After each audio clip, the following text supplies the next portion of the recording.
Hello guys, and welcome to my first video.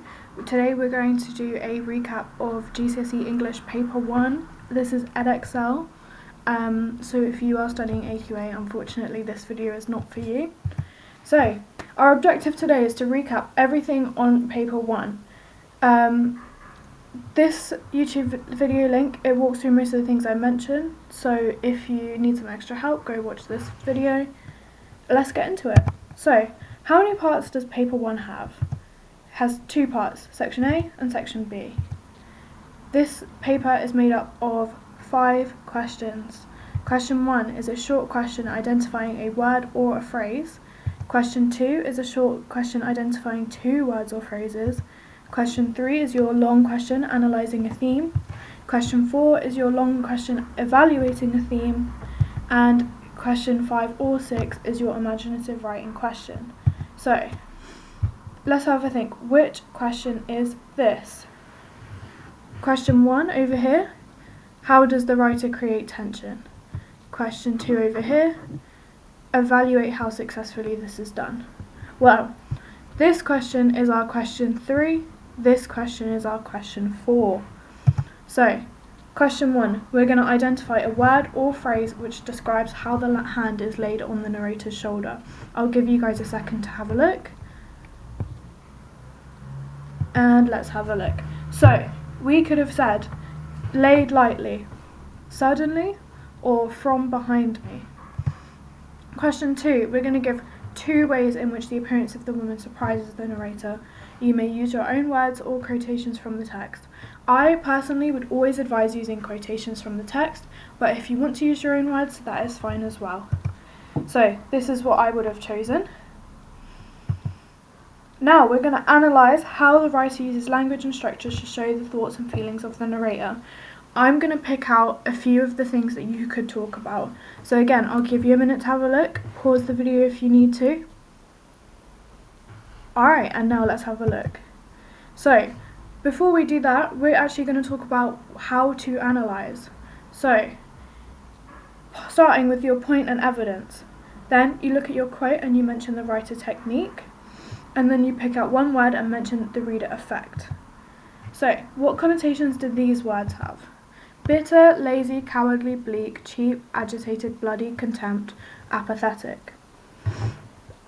And what connotations do these words have? Brave, passionate, admirable, accessible, abundant, clever, accepting, successful, and generous. Well, the list on the left has negative connotations. The list on the right has positive connotations, because when you see those words, you associate negative emotions with the list on the left, and you associate positive emotions with the list on the right. So, the same can be done with objects and gestures, not just words. So, our peace sign, white flag, shaking hands, waving, laughing, sprouting flowers, graduation caps, those are all positive things. Whereas the Jolly Roger flag, broken mirrors, dead plants, opening umbrellas and doors, giving an empty wallet as a gift and having your hands in your pockets, these are all negative objects or gestures, so they would have negative connotative response. These are some sentence starters you could use. So pause this, screenshot this, do whatever you need to do. Again, pause this, screenshot this, do whatever you need to do. Alright, so to analyse, recall the literary techniques. Read the extract and the question until you understand both. Find some in the text and highlight them. Plan what you could write about them, and then write a point, quote, analysis essay about the techniques you chose. So, here are the techniques from the extract that we looked at before. And here's what you could have written. So these are your language points. The range of adverbs express the narrator's confusion and curiosity. The use of alliteration in pairs emphasises the sense of sight, which is all he has to go on at this stage. The use of superlatives to show the extreme nature of his thinking, grossest of mankind. Some structure points.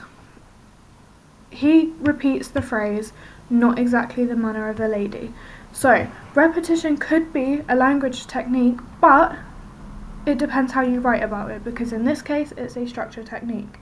He uses lists and the level of detail he describes her to shows how consumed he is by his curiosity.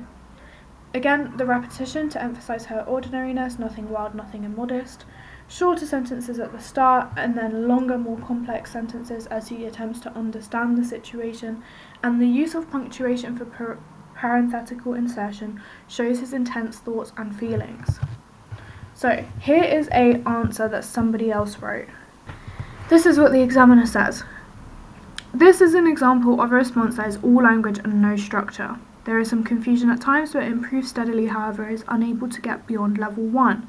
So the fact that it's all language and no structure means that they are capped at level 1, which I believe is 2 to 4 marks.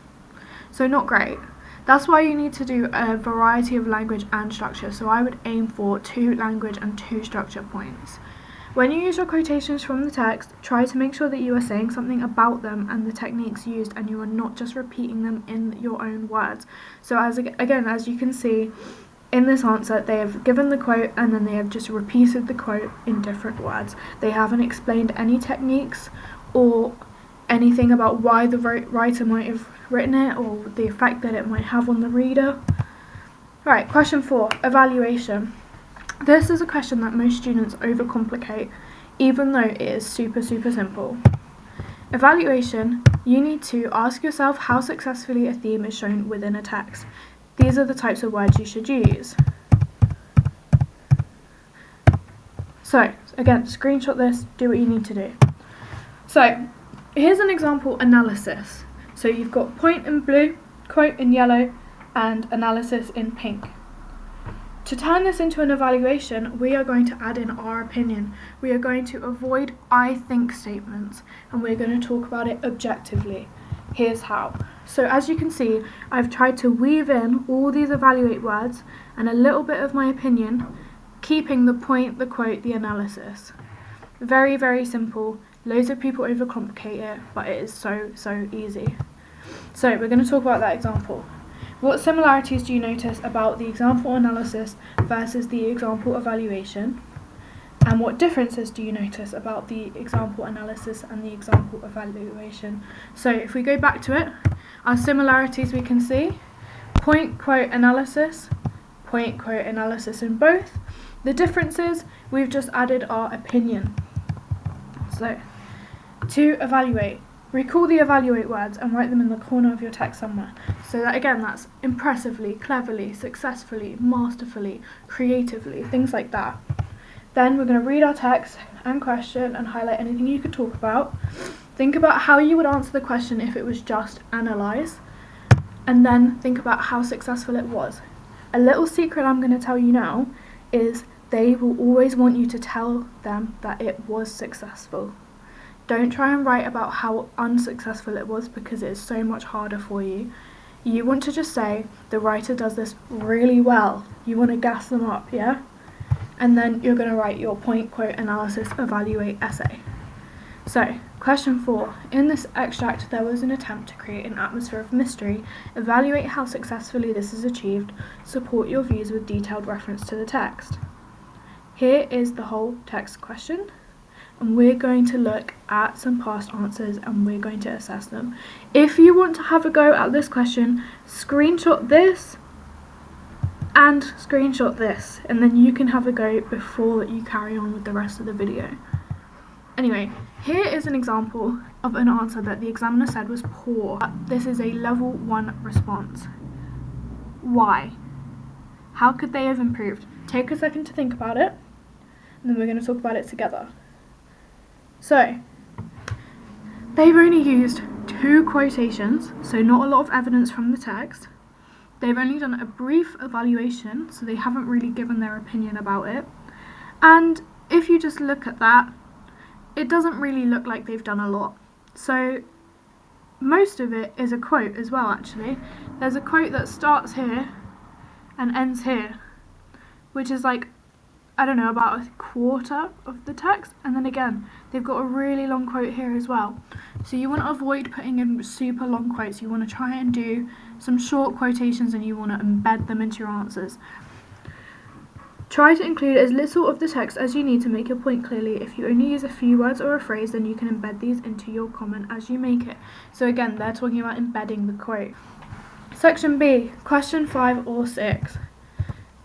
This person has prepared their answer for their question 5. What have they done? They have made a mind map where they have given everything that they could talk about in their story. So when they go to actually write the story, it's going to be very, very clear to them what they need to talk about, and half the battle is done for them before they even start. Alright, I didn't show you their actual answer. Instead, I'm going to show you what the examiner thought about their answer. So, they were awarded full marks for both the assessment objectives. It creates a genuine sense of meeting, but in a less flamboyant manner. They have produced a detailed plan. While it must be stressed that plans are not marked, so they won't mark you on your plan, it does demonstrate how well this candidate knows where their writing is going before they begin, and also their ability to edit, as not all ideas from the plan appear in the answer. The response is carefully crafted, opening with a single line paragraph. The use of deliberate understatement and the unusual juxtaposition of heartbreakingly and boring combine well to engage the reader.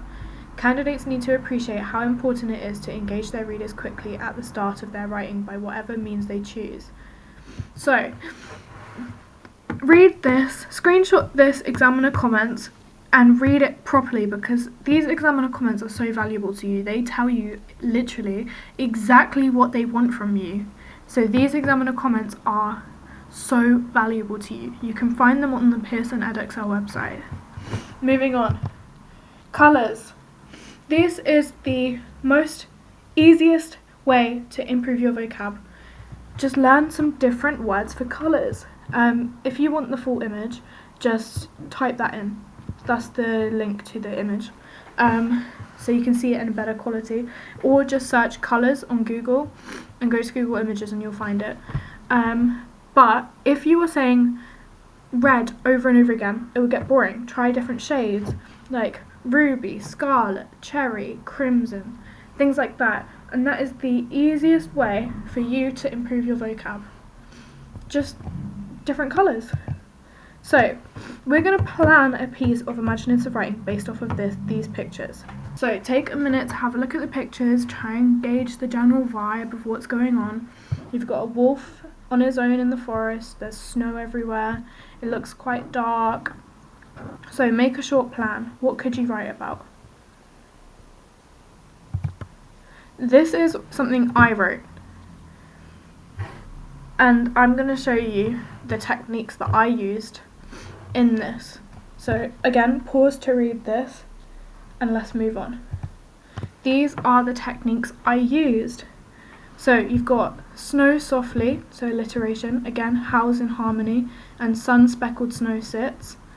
Then we've got the wind howls, which is personification, as is the air whistles, also personification.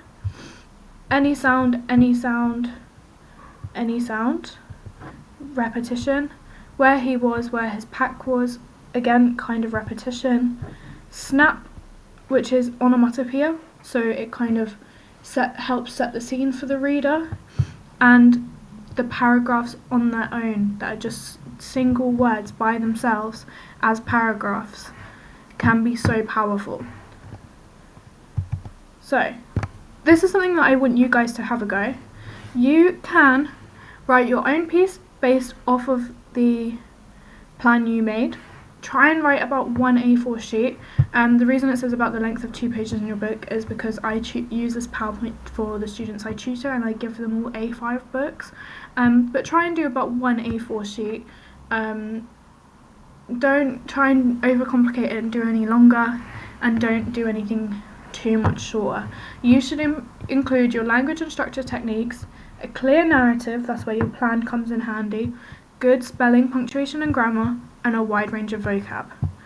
If you want me to read your pieces and mark them the way an examiner would, I will put my email in the description of this video, and you can send anything. So if you want to do a question 4 answer, if you want to do a question 3, if you want to do a whole past paper, if you just want to do the imaginative writing, I will be more than happy to mark it for you and send it back. So just have a look in the description for my email, and I have all the time in the world. Then also do some core bit maths if you want to do maths practice, but if we want to get back to English, search for this English paper and try question 3 and 4. And again, I will mark that for you if you want. Thank you so much for watching my video. Subscribe if you want to see more, and if you want some shorter, just general GCSE English tips, I also have a TikTok account, which I will link in the description as well. Thank you so much!